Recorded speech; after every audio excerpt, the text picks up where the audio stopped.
Today we're going to go through a question that's been requested by one of my viewers. On the surface it looks like an organic chemistry question, but really it requires pattern recognition, visualization, and a bit of verbal reasoning. Alright, so let's just jump straight to the question. Question 1. The sigmatropic rearrangement of a 2,6-disubstituted allyl phenyl ether shown below occurs when heat is applied, neglecting the final tautomerism. Which of the following correctly classifies the rearrangements in the correct order? Now, it's really important that we ignore all of this kind of science-sounding terminology and to really kind of, drill down to what's the most important thing. Like, what is this question essentially asking us to do? Here is where I would say the question begins. Which of the following correctly classifies the rearrangements in the correct order? When we are classifying something, we are trying to put things into a particular basket or category, and we are looking for particular features that would make it meet. Okay, would mean that it would fall under that particular category or that particular group. Now, we're trying to classify what they say are the rearrangements in the correct order. So there's a few different parts of this question. First of all, we need to classify them in the right order, and you can see from the answer options that it's either going to be Claisen versus Claisen, Claisen versus Cope, and etc. So it looks like we're trying to classify two rearrangements and trying to figure out what order they could be. Okay, now how do we make these classifications? If you look at the stimulus above, it has mentioned about those two things, about what a Claisen rearrangement and a Cope rearrangement is. Another thing that's also important to understand is with the the reaction sequence that's been provided, there are actually 3 steps that we need to classify: 1, 2, and 3. And notice how it's only got Claisen, it's only got, I should say, 1 followed by another rearrangement. So we need to go back to the question and just see what, how does that work? It looks like we only have to classify 2 of these particular steps. So, this is probably where this is where the reasoning or the verbal reasoning comes in. Neglecting the final tautomerism. So it says to ignore the final step. Okay, now it calls that step tautomerism, and that can sound very, very, intimidating for people who are not from a science background. But again, you don't need to know what it is. You could just interrogate that a bit and go, wait a minute, what do they mean by the final tautomerism? What is tautomerism? Okay, so let's do that first. Let's try to figure out what's going on here. Okay, tautomerism. We can see that there's references to tautomerism here. And that is a reference to this final step. Okay. Now, it might not be obvious, but we can kind of get a clue of what that might be without having any specific science knowledge. If we look at this from a visual point of view and trying to spot the difference between this and this molecule, I hope you can see that there are a lot of similarities. Okay, the structure is essentially the same, but a really big, obvious change is that this double bonded oxygen, so you've got an O with 2 lines essentially, has now become a single bonded OH, or a hydroxy group. That's probably the main change for this particular step. Everything else appears to be essentially the same. Okay, neglecting that hydrogen over here. Okay, but there's one obvious difference, which is the O, the double bond oxygen becomes an OH group. When we go back to our question, it should now make sense that the last step is tautomerism because of that feature. Okay, and now we're going to be looking at particular features, and that's how we're going to categorize the first 2 steps. Okay, so now we know that the final step is tautomerism, or tautomerization, whatever that is. Okay, we're essentially being asked, what are the first two steps? Do they fall under the category of Claisen or Cope? Okay, that's essentially what we're trying to figure out now. Now, to make things a bit easier, I've kind of zoomed in on the visuals to kind of show you guys what's going on. All right, now we already know what the final step is. We know that that's all good. Okay, we don't need to understand what that is. We're still trying to figure out what's going on with the first two steps. Okay, so we just don't know what's going on. And I've essentially zoomed in on the example where they've given us what a Claisen rearrangement is. Now, there's a few features that we can look at, and I'm going to show you, I guess, the quick method of confirming that it's which of these steps could be a Claisen or not. And I'm also going to show you a longer method, which might be useful in other types of questions where you have to be more specific with the details. That's going to take a bit longer, but it's just as easy to follow, and the beauty about that is anyone can do this. Okay, it's really, really straightforward. Okay, if you look at the Claisen rearrangement, let's have a look at the first example. They've actually given us a few different examples. With the first example, one obvious change I can see is that there's some stuff going on around the oxygen. So around the oxygen, let's have a look at what's attached. You've got two single bonds attached to the oxygen. So, I've decided to hone in on the oxygen because to me that seems like an obvious landmark or a reference point, essentially.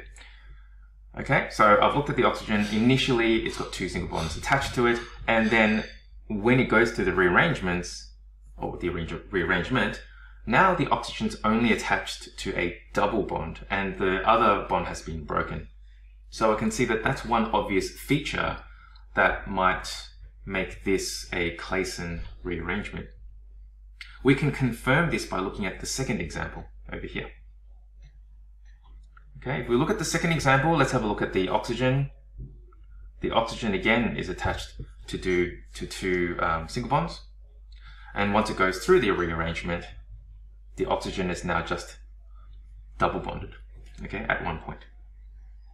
Okay, so that could be a way for us to classify another reaction. If we look at the reaction sequence that's been provided to us in the actual question, and we were to follow what's going on with the oxygen, you can see in the very first molecule, indeed, we see the oxygen is attached to two single bonds. And then in the second molecule, that oxygen is now attached to a double bond, I should say. Okay, and the other single bond has been broken. That feature alone is enough for me to quite confidently say that the first step is Claisen. Okay, so now we already know that the first step is Claisen. We already know that the last step is tautomerism, and we've only got the second step to figure out. Okay. Now, could it be that the second step is Claisen? Well, if you were to just go back, and if I was to get rid of those annotations and I was to kind of look between these two molecules now, can you see that there is no change around the oxygen? Nothing's happening around the oxygen. It remains double bonded. So it's unlikely that it's going to be Claisen. This alone is probably enough for us to go with the answer option, Claisen followed by Cope. Okay, if we go back to the original question, and that happens to be the answer, which is B. Okay, Claisen followed by Cope. Let's go through in a bit more of a rigorous manner to prove that. Now, before I prove that the second step is Cope, I'm just going to also explain how you can have more certainty about the first step, knowing that that's Claisen. And I'm going to use a technique where I number particular atoms in the molecules, and we can follow the individual changes, and it makes it a lot easier to understand what the overall pattern is. Okay, because really this is a question that involves pattern recognition, and what really makes it difficult for most people is that there are just so many things going on at the same time. And if you were to try to do it all in the same time, then you would be overwhelmed. Okay, but if we break it down into little parts, anyone can solve this problem. Okay, and I mean this, I have yet to find anyone who can follow this process, okay, to be able to get to the answer. So I'm going to use the this example first, because that's actually probably the hardest one. People might think that that's actually quite difficult, but I'm going to use that because there's a few things that are really helpful to understand when we're numbering the particular atoms, okay? So let's use that. Okay, I'll just leave that there. Now, I'm going to look for points, and you need to have a bit of assumed knowledge in that you understand that in these pictures, all of these points represent carbons, okay? So this is drawn in, I believe it's called skeleton form, which means we don't explicitly write out the fact that they are carbons, and we also have a lot of implied hydrogens, again, hydrogens that haven't been drawn in. Okay, so all of those little points, they are carbons. What I'm looking for are specific bonds that are not changing from one molecule to the next. Okay, so if we look on the left and we look at the right and we just spot the difference, okay, we can see what's changing and we can see what's not. Now, with the parts that are not changing, we're not going to worry about following those particular bonds. So for example, I hope you can see, I'm just going to get rid of the dots for now. I hope you can see that this bond is exactly the same. So those particular carbons may not be that helpful to follow, okay, to see what the pattern is. We can essentially ignore that part of the molecule because nothing's changing. It's not participating in the reaction or in the pattern. That's one way of thinking about it, okay? And there are loads of parts that are not really participating. You know, this is exactly the same, this is exactly the same, and this is the exact same thing. Okay, so we need to understand what to ignore. I'm going to ignore those parts of the molecules. So what parts have changed? I've already alluded to the fact that there's a lot of stuff going on around the oxygen itself. Okay, now I'm just going to show you how I would number it. Okay, so 1, 2, 3, 4, 5, 6. This is actually quite arbitrary, and I'll explain to you what I mean by that. So there's no scientific reason why I've numbered them this way. It's just for convenience. I could number it the other way, so where the 6 is, I could go go around anti-clockwise and go 1, 2, 3, 4, 5, 6. In that case, the oxygen would be numbered 4. Now I'm just numbering in a consistent manner between the two pictures so that the oxygen is the same number. Okay, so we're just following, or we're just assuming that it's, you know, the whole molecule is not flipping or doing anything in particular. Now, if you were to stop the video right now and just have a look at this, you would notice that between any of these numbers, it's always changing. So for example, if I looked between 1 and 2, to begin with, it is a double bond.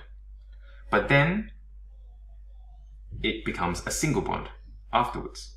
Okay, so that's just one example. If I was to look at between 3 and 4, which is the oxygen and the carbon over there, and I was to look at it afterwards, there is a change once more. Okay, so there was a single bond between 3 and 4, and now there is no bond. The bond has broken. There are how many things going on? 1, 2, 3, 4, 5, 6. There are 6 bonds that you need to follow, and they will be doing different things. Okay, they're going to be doing their own things. Now, this is really, really helpful because, you know, each of these individual steps are not difficult to understand. You know, most people can understand what it means if it goes from a double bond, which is 2 lines, to 1 line. This is just really looking at visual patterns, you know, what's changing. We can now apply that to our question. And the first thing that we want to do is to be able to find these particular reference points in our molecule now. This does take a bit of practice, but through trial and error, you should get it eventually. Okay, I'm going to purposely make a mistake and you'll see how that kind of works. Okay, so let's say I was thinking, all right, it should be obvious that the oxygen is 3. Maybe I'll do this. 1, 2, 3, 4, 5, 6. Okay, why not do that? I might be thinking. Okay, so this is wrong because if I was to look between carbons 1 and 2, it's a single bond. And I can see that in my example, it should be a double bond. So I want to make sure that the way that I label it has to be consistent with the way that it appears in the example that's being provided. So this is not going to be right. I'm reasonably sure that the oxygen would be number 3. So what else, or what other alternative way could I do to number it? Maybe I'll make another mistake, but it'll be closer. I'll say, let's say I'll go 3, 4, 5, 6. Now that looks good, but then maybe I'll go 2 and 1. Maybe we'll go this way. Again, this would be wrong just because between 1 and 2, it's supposed to be a double bond. Okay. Then I realize, oh, maybe I shouldn't make that 1. Maybe, and this will be correct now, I should make this one number 1.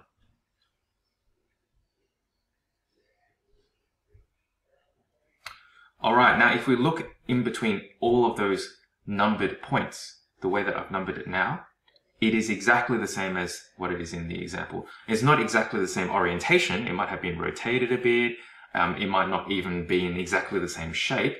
But in terms of the connectivity and also the type of bonds between the things, it's exactly the same. Between 1 and 2, it's a double bond. 2 to 3 is a single bond between a carbon and then the oxygen. And so on and so forth. Okay, so feel free to stop the video here and just look between these two pictures. Okay, hopefully you're comfortable with the fact that they're essentially the same. We've picked out the right part of the molecule to follow. Now we can actually then follow what's going on in the next picture and we can be pretty certain that this is Claisen. Now how can we be certain? We know that this is going to be 3, we know that this is probably 2, and this is probably still 1. You will notice though that some weird things are going on and it might be a little bit intimidating going, oh, where's the rest of the molecule at the top? It's kind of disappeared. You would be expecting something up there. But don't freak out. Let's just see what's going on. Okay, first of all, let's follow those particular points, 1, 2, and 3. So 1, 2, and 3, once it's gone under rearrangement, I can see that 1 to 2 has now become a single bond. And that makes sense. In my pattern, it should be a single bond. And then if I looked from 2 to 3, it's a double bond. So this is looking really, really good. And at this point, again, if you're just trying to classify it, you're not trying to predict what it's going to look like necessarily, you can just stop here and just say, yeah, I'm pretty comfortable.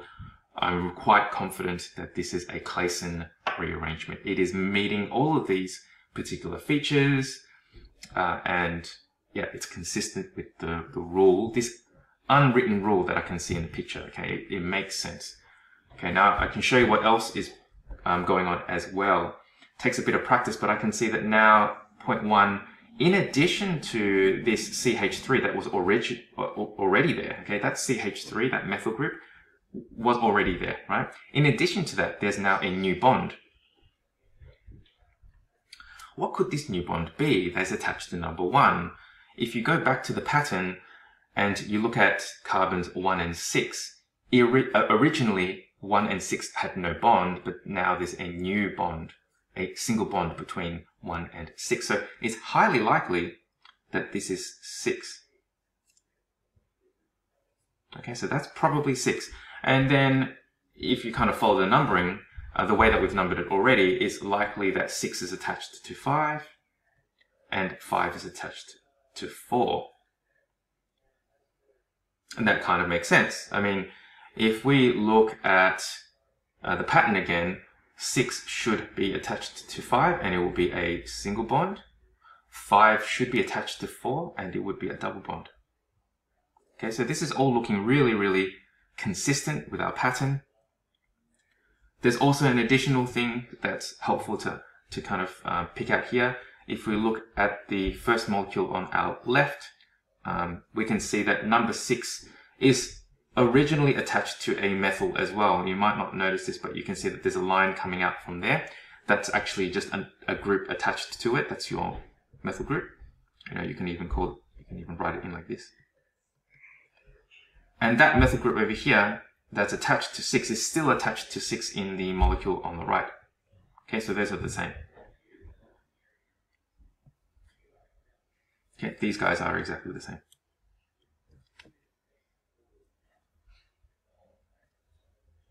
All right, so I hope you can see it, actually. I hope you can see that this is definitely a clason. And how we break down these patterns and make them a bit more straightforward is to, I guess, chop them up into little pieces. We want to look at individual bonds. We want to be looking at individual groups. You can't solve this by trying to look at the whole molecule as a, as like a whole picture. Okay, if you try to eyeball this, just look at it and kind of guess what's going on, it's likely to not go anywhere. It's likely not to, I guess, be an efficient manner of solving. Okay, but if you break it into little parts, we can be very certain about what's going on in the pattern. All right, let's go to prove that now we know that this is clason. Let's prove the second one. Okay, so let's prove that that is a cope. And we know that the final one's a tautomerism, whatever it is. Tautomerization. Okay, so what about the middle step? We know it's cope. I've brought up the example of a cope rearrangement that was given in the stimulus. Okay, similar kind of thing. If we're trying to figure out the underlying pattern, let's look at what is the same and what is different. This group is intended to be a landmark to show you what is the same, like what has not changed, okay? That methyl group has just remained in exactly the same position. So I'm not going to bother following that particular carbon. You'll see what I mean.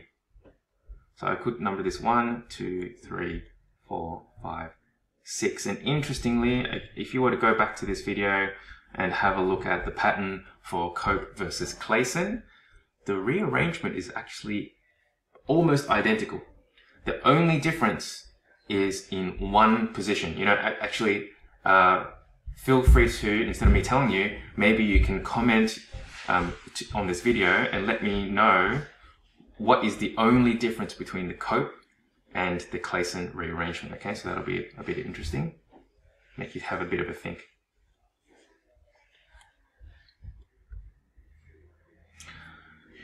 So in a similar way, I can see that there are 6 points, 6 atoms that we can follow, and then there are some bonds between them that definitely change. Again, feel free to stop the video right now and confirm that in between each of these dots, 1, 2, 3, 4, 5, and 6, there is always a difference from one picture to the next. Okay, if I was to, for example, accidentally number the carbon in the methyl group as number 7, can you see that between 1 and 7, it's a single bond in both cases, so there's no real reason to follow that part of the molecule. It's exactly the same. Okay, that's why I didn't bother to number that particular carbon. Okay, remember we're trying to figure out what's going on between here and here, and this is a little bit trickier to follow. Okay, I'm going to zoom in a little bit. Okay, it's a little bit trickier to follow. Okay, so in a similar way, we want to try to find this pattern.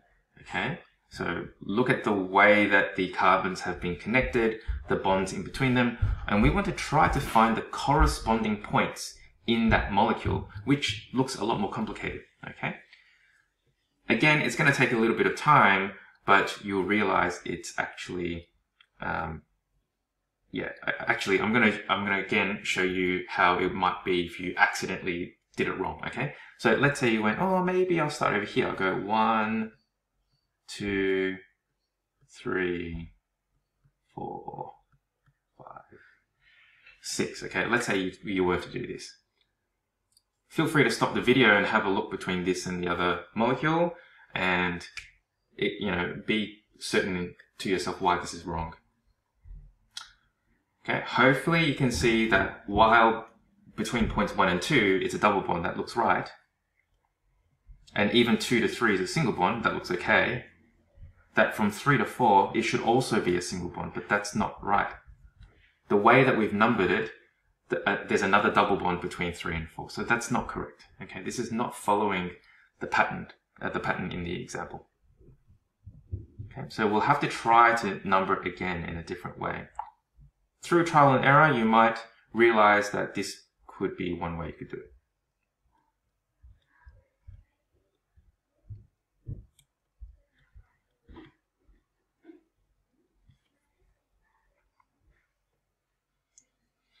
You can also number this in another way. Okay, feel free to confirm with me in the comments. Okay, so this isn't the only way. There's actually another way using the same numbers that would be completely right. Okay, let's assume that's correct.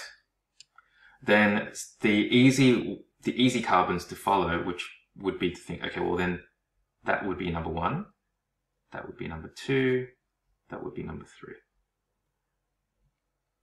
Okay. You could accidentally think that this is number 4, but it's not. I'll show you in a second. But first of all, if we were to just look at what's going on between 1, 2, and 3, it's looking pretty good. Okay, 1 to 2 was a double bond, now it's a single bond. Let's look at the example. It was a double bond, now it's a single bond. Yes, that's correct. 2 to 3 was a single bond, now it's a double bond. 2 to 3 was a single bond, now it's a double bond. Okay, so all is looking pretty good. Let's do the trickier part. It's a little bit like when we were looking at the Claisen. This is where it takes a bit more experience. Now, I can see that in carbon 1, there were only, it was only attached to 2 other carbons initially. Okay, so if we look at the original thing on the left here, so carbon 1 was attached to number 2 and also to another carbon on the left there. There's an additional bond it has now. Okay, this is the new, seems to be a new bond. And that would probably make sense that it's the new bond. Looking at the example above, there is a new bond between 1 and 6 where there wasn't one before. So it's highly likely that this is number 6 that it's attached to. And it would logically follow that 6 is probably attached to 5 and 5 is probably attached to 4. And now we've been able to reconcile where those numbers probably are. Let's double check what's going on, okay? So let's have a look at 6 to 5. So 6 to 5 was a double bond. Okay, is that true? Yes. And then what happens to it afterwards? Now it's a single bond. Correct. Now from 4 to 5, it was a single bond. Let's double check. Yes. And now what is it? It's a double bond. And in our example, yes, 4 to 5 is a double bond. Okay. All of those little features have been proven correct. Okay. Even the fact that the ones, the bonds that have been broken. So in terms of just going back to number 3. So on the left-hand side, 3 was attached to 4 originally. And now 3 on the right-hand side is no longer attached. It's no longer attached to 4. And you have to be careful of understanding that this methyl group is actually just this methyl group. So it was just a group that was already attached prior to the rearrangement.